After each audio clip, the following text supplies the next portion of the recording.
Hi friends, welcome back to my channel cook with Kanchana YouTube ಚಾನಲ್ಗೆ ಸ್ವಾಗತ. ಯಾರಾದರೂ ನನ್ನ ಚಾನಲನ್ನು ಹೊಸದಾಗಿ ನೋಡುತ್ತಿದ್ದರೆ ಪ್ಲೀಸ್ ಲೈಕ್ ಮಾಡಿ, ಶೇರ್ ಮಾಡಿ ಮತ್ತು ಕಮೆಂಟ್ ಮಾಡಿ. ಇವತ್ತಿನ ಸ್ಪೆಷಲ್ ರೆಸಿಪಿ ಏನಪ್ಪ ಅಂದರೆ ಉತ್ತರ ಕರ್ನಾಟಕದ ಸ್ಪೆಷಲ್ ಆದಂಥ ಎಣ್ಗಾಯಿ ಬದನೆಕಾಯಿ. ಇದನ್ನು ಹೇಗೆ ಮಾಡೋದು ಮತ್ತು ಸಾಮಗ್ರಿಗಳು ಏನೇನು ಬೇಕಂತ ನೋಡೋಣ ಬನ್ನಿ. ನಾನಿಲ್ಲಿ ಚೆನ್ನಾಗಿ ಕಟ್ ಮಾಡಿ ತೊಳೆದ್ಬಿಟ್ಟು ತೊಗೊಂಡಿರೋಂಥ ಬದನೆಕಾಯಿ, ಇದನ್ನು 4 ಭಾಗಗಳಾಗಿ ಕಟ್ ಮಾಡ್ಕೊಂಡಿದ್ದೀನಿ. ಮತ್ತು ಸ್ಪೈಸಸ್ ಏನೇನು ಬೇಕಂತ ನೋಡೋಣ ಬನ್ನಿ. ಮಸಾಲೆ ಸಾಮಗ್ರಿಗಳು ನಾನು ಇಲ್ಲಿ ಚಕ್ಕೆ ಮತ್ತು ಲವಂಗ 2, ಏಲಕ್ಕಿ 3, ಕಾಳುಮೆಣಸು ಅರ್ಧ ಟೇಬಲ್ ಸ್ಪೂನ್ ಆಗೋಷ್ಟು ಜೀರಿಗೆ ಮತ್ತು ಸ್ವಲ್ಪ ಬೆಲ್ಲ ಮತ್ತು ಅರ್ಧ ಟೇಬಲ್ ಸ್ಪೂನು ಧನಿಯಾ ಮತ್ತು 5ರಿಂದ 6 ಹಸಿಮೆಣಸಿನ್ಕಾಯಿ ಮತ್ತು ಬೆಳ್ಳುಳ್ಳಿ ಮತ್ತು ಹಸಿ ಶುಂಠಿ ಮತ್ತು ಬಿಳಿ ಎಳ್ಳು. ನೆಕ್ಸ್ಟು ರುಚಿಗೆ ತಕ್ಕಷ್ಟು ಉಪ್ಪು. ನಾನು ಇಲ್ಲಿ ಚೆನ್ನಾಗಿ ಹುರಿದ್ಬಿಟ್ಟು ತೊಗೊಂಡಿರೋಂಥ ಶೇಂಗಾ ಪುಡಿ ಮತ್ತು ಟೊಮೊಟೊ, 2 ಮೀಡಿಯಮ್ ಸೈಜ್ದು ಈರುಳ್ಳಿ ಮತ್ತು ನಾನು ಒಣ ಕೊಬ್ಬರಿನ ತುರಿದ್ಬಿಟ್ಟು ತೊಗೊಂಡಿದ್ದೀನಿ. ಸ್ವಲ್ಪ ಅರಿಶಿಣ ಪುಡಿ ಮತ್ತು ಕೊತ್ತಂಬರಿ ಸೊಪ್ಪು. ಇದನ್ನು ಹೇಗೆ ಮಾಡೋದಂತ ನೋಡೋಣ ಬನ್ನಿ. ನಾನಿಲ್ಲಿ ಮೊದಲಿಗೆ ಬದನೆಕಾಯಿನ ಹುರ್ಕೋತಿದ್ದೀನಿ ಎಣ್ಣೆಲೆ. ನಾನು ಗ್ಯಾಸ್ ಆನ್ ಮಾಡಿಬಿಟ್ಟು ಅದಕ್ಕೆ ಕಾದ ನಂತರ 2 ಟೇಬಲ್ ಸ್ಪೂನ್ ಆಗೋಷ್ಟು ಎಣ್ಣೆ ಹಾಕ್ತಾಯಿದ್ದೀನಿ. ನೋಡಿ, 2 ಟೇಬಲ್ ಸ್ಪೂನು ಎಣ್ಣೆ ಹಾಕಿದ್ದೀನಿ. ಇವಾಗ ನಾನು ಇದನ್ನು ಎಣ್ಣೆಲೆ ಸ್ವಲ್ಪ ಫ್ರೈ ಮಾಡ್ಕೋತೀನಿ. ಜಾಸ್ತಿ ಏನೋ ಡೀಪಾಗಿ ಫ್ರೈ ಮಾಡಲ್ಲ, ಸ್ವಲ್ಪ ಮೇಲೆನೇ ಎಣ್ಣೆಲೇ ಸ್ವಲ್ಪ ಹುರ್ಕೋತೀನಿ. ಇದನ್ನು ಆಲ್ಮೋಸ್ಟು ಎಣ್ಣೆಲೇ ಡೀಪಾಗಿ ಫ್ರೈ ಮಾಡ್ಕೊಂಡು ತೊಗೊಂಡ್ರೆ ಸಖತ್ತಾಗಿ ಬರುತ್ತೆ. ನಾನು ಜಾಸ್ತಿ ಏನು ಎಣ್ಣೆ ಹಾಕಿಲ್ಲ, ಸ್ವಲ್ಪನೇ ಎಣ್ಣೆ ಹಾಕಿ ಸ್ವಲ್ಪ ಕೆಂಪು ಬಣ್ಣ ಬರಬೇಕು ಮತ್ತು ಚೆನ್ನಾಗಿ ಅದರಲ್ಲೇ ಎಣ್ಣೆಲೇ ಬೇಯಬೇಕಿದು ಬದನೆಕಾಯಿ. ಅದಕ್ಕೋಸ್ಕರ ನೋಡಿ ಕಲರ್ ಚೇಂಜ್ ಆಗಿದೆ. ಇಲ್ಲಿ ತನಕ ಚೆನ್ನಾಗಿ ಹುರ್ಕೊಂಡಿದ್ದೀನಿ ನಾನು. ಇವಾಗ ತಟ್ಟೆಗೆ ತಕ್ಕೋತಾ ಇದ್ದೀನಿ. ನೋಡಿ, 2 ಅಂತಲೇ ನಾನು ತಟ್ಟೆಗೆ ತೆಗಿತಾಯಿದ್ದೀನಿ. ಜಾಸ್ತಿ ಎಣ್ಣೆ ಏನು ತಗೊಂಡಿಲ್ಲ ನಾನು, ಸ್ವಲ್ಪನೇ ಎಣ್ಣೆಲೇ ಫ್ರೈ ಮಾಡಿದ್ದೀನಿ. ಇದು ಎಣ್ಗಾಯಿ ಪಲ್ಯ ಅಂದರೆ ಎಣ್ಣೆ ಜಾಸ್ತಿನೇ ಇರಬೇಕು, ಅದಕ್ಕೋಸ್ಕರ ನೋಡಿ ಅದೇ ಪಾತ್ರೆಗೇ ಸ್ವಲ್ಪನೇ ಎಣ್ಣೆ ಬಿಟ್ಟು ನಾನು ಧನಿಯಾ ಹಾಕ್ತಾಯಿದ್ದೀನಿ ಮತ್ತು ಆಲ್ ಸ್ಪೈಸಸ್ಸು, ಜೀರಿಗೆ, ಕಾಳುಮೆಣಸು ಮತ್ತು ಸೋಂಪು ಕಾಳು, ಲವಂಗ, ದಾಲ್ಚಿನ್ನಿ, 2 ಏಲಕ್ಕಿನ ಹಾಕಿದ್ದೀನಿ. ಹಾಕಿಬಿಟ್ಟು ಚೆನ್ನಾಗಿ ಮೀಡಿಯಮ್ ಫ್ಲೇಮಲ್ಲೇ ಇವನ್ನ ಹುರ್ಕೋಬೇಕು. ಅಂದರೆ ಮಸಾಲೆ ರುಬ್ಬಕ್ಕೆ ಹುರಿದ್ಬಿಟ್ಟು ಮಾಡಿದರೆ ಚೆನ್ನಾಗಿರುತ್ತೆ ಮಸಾಲೆ.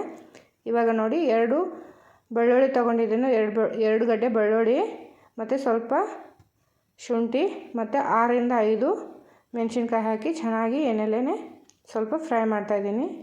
ಜಾಸ್ತಿ ಏನು ಉರಿ ಇಟ್ಟಿಲ್ಲ, ಕಮ್ಮಿ ಉರಿಲೇ ಬೇಯಿಸ್ತಾಯಿದ್ದೀನಿ. ಇವನ್ನೆಲ್ಲನೂ ಹುರಿತಾಯಿದ್ದೀನಿ.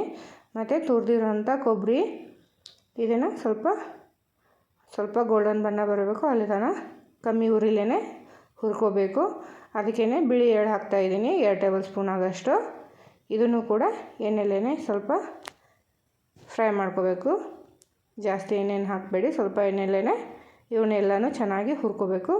ಇವಾಗ ಹುರಿದಿದ್ದೆ ನೋಡಿ, ಇದನ್ನು ತಟ್ಟೆಗೆ ತೆಗಿತಾಯಿದ್ದೀನಿ. ನಾನು ಎಲ್ಲನೂ ಮಸಾಲೆನ ತಟ್ಟೆಗೆ ತೆಗಿತಾಯಿದ್ದೀನಿ ಹುರಿದಿರೋಂಥದ್ದು. ಇದನ್ನು ನಾನು 5 ನಿಮಿಷ ಆರಲು ಬಿಡ್ತೀನಿ. ಸ್ವಲ್ಪ ಆರಿದ ಮೇಲೆ ಮಿಕ್ಸಿಗೆ ಹಾಕ್ತೀನಿ, ಬಿಸಿ ಇದ್ದಾಗ ಹಾಕಲ್ಲ. ಇದನ್ನು ಇವಾಗ ಒಂದು ಮಿಕ್ಸಿ ಜಾರ್ ತೊಗೊಂಡಿದ್ದೀನಿ ನಾನು, ಅದಕ್ಕೆ ಮಿಕ್ಸರ್ಗೆ ಹಾಕ್ತಾಯಿದ್ದೀನಿ. ಎಲ್ಲ ಮಸಾಲೆಗಳನ್ನ ಮಿಕ್ಸಿಗೆ ಹಾಕ್ತಾಯಿದ್ದೀನಿ. ನೋಡಿ, ಇವಾಗ ಅದಕ್ಕೇ ಸ್ವಲ್ಪ ಕೊತ್ತಂಬರಿ ಸೊಪ್ಪು ಮತ್ತು ಸಣ್ಣದಾಗಿ ಕಟ್ ಮಾಡಿರೋಂಥ 1 ಮೀಡಿಯಮ್ ಸೈಜು ಟೊಮೊಟೊ, ನೀವು ಹುಣಸೆ ಹಣ್ಣು ಬೇಕಾದರೂ ಹಾಕ್ಕೋಬೋದು.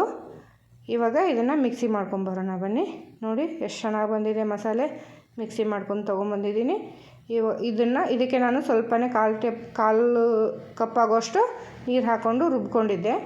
ನೆಕ್ಸ್ಟು ಗ್ಯಾಸ್ ಆನ್ ಮಾಡಿಬಿಟ್ಟು ಅದಕ್ಕೇ ನಾನಿಲ್ಲಿ ಕಾದ ನಂತರ 2 ಟೇಬಲ್ ಸ್ಪೂನು ಆಯಿಲ್ ಹಾಕ್ತಾಯಿದ್ದೀನಿ.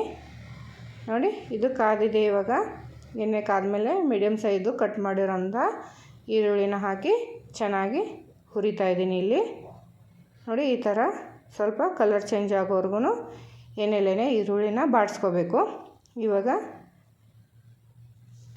ಅರಿಶಿಣ ಪುಡಿ ಹಾಕಿದ ಮೇಲೆ ಇವಾಗ ಇದನ್ನು ಕೂಡ ಚೆನ್ನಾಗಿ ಎಣ್ಣೆಲೇ ಫ್ರೈ ಮಾಡಬೇಕು. ಅರಿಶಿಣ ಪುಡಿ, ಇವಾಗ ರುಬ್ಬಿರೋಂಥ ಮಸಾಲೆ ಹಾಕ್ತಾಯಿದ್ದೀನಿ.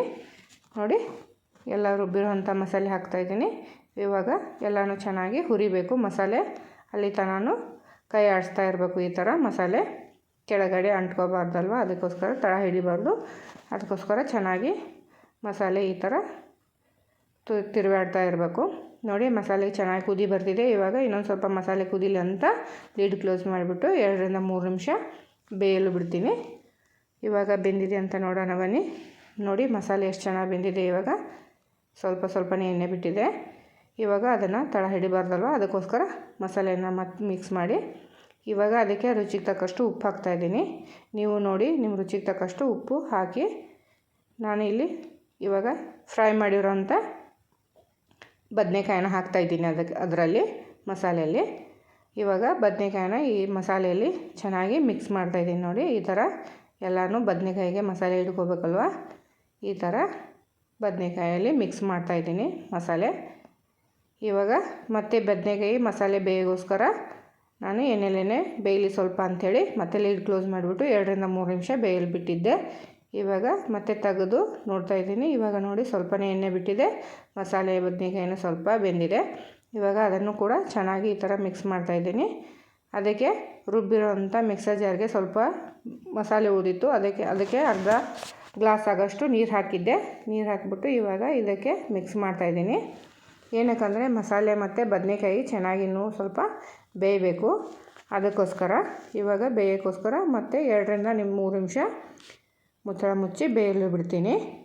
ಇವಾಗ 2ರಿಂದ 3 ನಿಮಿಷ ಆಗಿದೆ. ನೋಡೋಣ ಬನ್ನಿ ಯಾವ ಥರ ಬೆಂದಿದೆ. ನೋಡಿ ಇವಾಗ ಎಣ್ಣೆ ಯಾವ ಥರ ಬಿಟ್ಟಿದೆ. ಇವಾಗ ಮತ್ತೆ ಅದನ್ನು ಎಲ್ಲನೂ ಚೆನ್ನಾಗಿ ಮಿಕ್ಸ್ ಮಾಡೋಣ. ಏನಕ್ಕಂದರೆ ತಳ ಹಿಡಿಬಾರ್ದಲ್ವ, ಅದಕ್ಕೋಸ್ಕರ ಎಲ್ಲನೂ ತಿರುವಾಡಬೇಕು. ಈ ಥರ ಮಸಾಲೆ ಬದನೆಕಾಯಿನ ಈ ಥರ ತಿರುವಾಡಬೇಕು. ಸ್ವಲ್ಪ ಕುದಿಯಲು ಬಿಟ್ಟಿದ್ದೀನಿ. ಇವಾಗ ಅದಕ್ಕೆ ನಾನು ಸ್ವಲ್ಪ ಬೆಲ್ಲ ಹಾಕ್ತಾಯಿದ್ದೀನಿ. ನಿಮಗೆ ಬೆಲ್ಲ ಇಷ್ಟ ಇಲ್ಲ ಅಂತಂದರೆ ಬಿಡ್ಬೋದು. ನಾನಿಲ್ಲಿ ಸ್ವಲ್ಪ ಬೆಲ್ಲ ಹಾಕಿದ್ದೀನಿ. ಇವಾಗ ನಾನು ಶೇಂಗಾನ ಹುರಿದುಬಿಟ್ಟು ಪುಡಿ ಮಾಡಿಕೊಂಡಿದ್ದೆ, ಅದನ್ನು ಇವಾಗ ಲಾಸ್ಟಿಗೆ ಹಾಕ್ತಾಯಿದ್ದೀನಿ. ನೋಡಿ ಶೇಂಗಾ ಪುಡಿನ ಎಲ್ಲನೂ ಹಾಕಿದ್ದೀನಿ. ಇವಾಗ ಶೇಂಗಾ ಪುಡಿನ ಮಿಕ್ಸ್ ಮಾಡೋಣ ಬನ್ನಿ. ಮಸಾಲೆಯಲ್ಲಿ ಎಲ್ಲನೂ ಈ ಥರ ಮಿಕ್ಸ್ ಮಾಡ್ತಾಯಿದ್ದೀನಿ.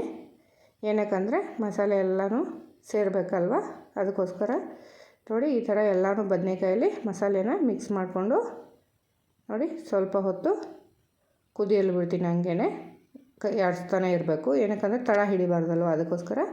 ಇವಾಗ ಎಲ್ಲ ಮಸಾಲೆ ಬೇಯಲಿ ಅಂತ ಮತ್ತು 2ರಿಂದ 3 ನಿಮಿಷ ಲಿಡ್ ಕ್ಲೋಸ್ ಮಾಡಿಬಿಟ್ಟು ಬೇಯಲು ಬಿಡ್ತೀನಿ ನಾನು.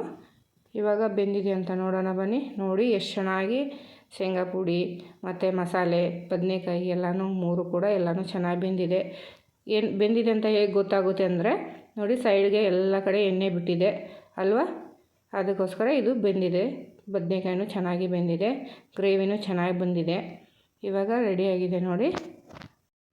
ಇವಾಗ ತಟ್ಟೆಗೆ ಹಾಕೊಳ್ಳೋಣ ಬನ್ನಿ.